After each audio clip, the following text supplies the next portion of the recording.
ফের এগিয়ে গেল অনুরাগের ছোঁয়ার গল্প। বর্তমানে স্টার জলসার সবচেয়ে পুরনো সিরিয়াল এটি।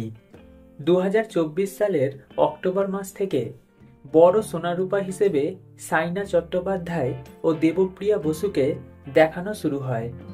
তবে ফের বদলাচ্ছে সোনারূপার মুখ। আপাতত অনুরাগের ছোঁয়ায় দেখানো হচ্ছে যে ফিরে এসেছে মিস্কা, আর সে এসেই খুনের দায় চাপিয়েছে রূপার কাঁধে।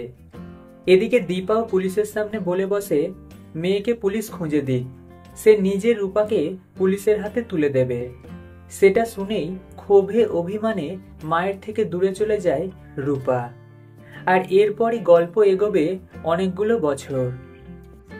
গতকাল চ্যানেলের তরফে প্রকাশ করা হয়েছে নতুন প্রোমো, যেখানে দেখা যায় আরও কয়েক বছর এগিয়ে গেল ধারাবাহিকের গল্প। আর্থিক অবস্থা খুব খারাপ হয়েছে সূর্য দীপার, তাই বাধ্য হয়ে কয়েকজন মহিলাকে নিয়ে ক্যাটারারের ব্যবসা খোলে দীপা। এদিকে রূপা হারিয়ে যাওয়ার শোকে হুইল চেয়ারে জায়গা হয়েছে সূর্যর। নতুন সোনা ঘরে এসে দীপাকে হোলি খেলার জন্য বলে। উত্তরে দীপা বলে, তুই বাবাকে নিয়ে যা, আমি একটু পরে আসছি। এরপর রূপার জন্য মন খারাপ করে দীপা।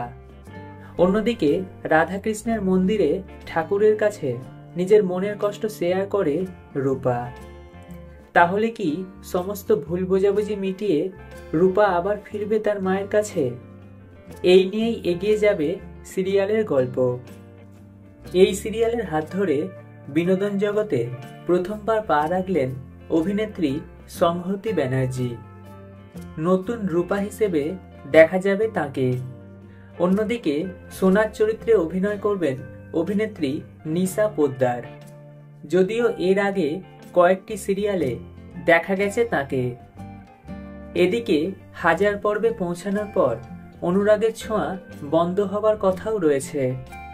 তবে আদেও সিরিয়াল শেষ হবে নাকি এইভাবে লিভ দিয়ে চলবে, সেটা আগামী দিনেই জানা যাবে।